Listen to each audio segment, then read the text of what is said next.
Sicuramente Venezia è l'unica città al mondo a misura d'uomo, per cui l'unica città dove veramente una persona può vivere.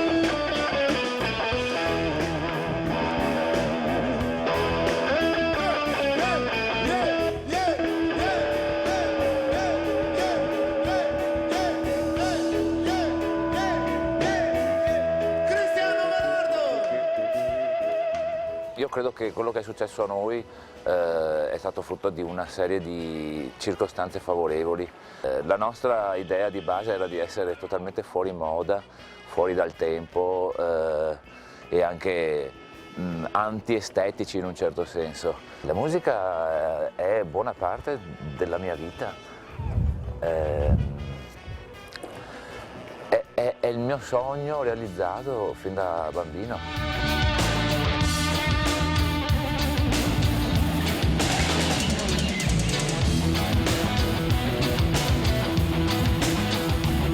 Questo è il luogo dove lavoro, il Waterland Studio Venice.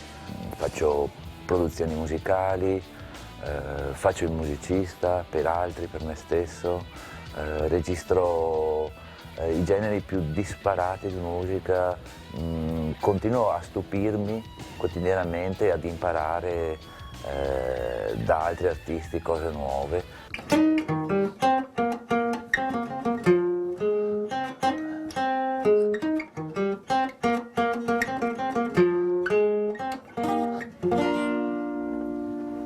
Di solito c'è il cliché del produttore, del fonico che sta rinchiuso negli studi, non vede mai la luce del sole.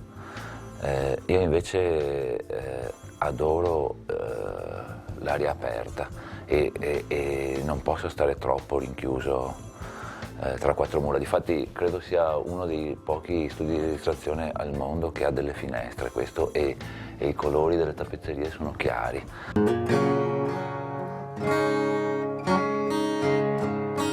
Quello che a me piace fare è navigare,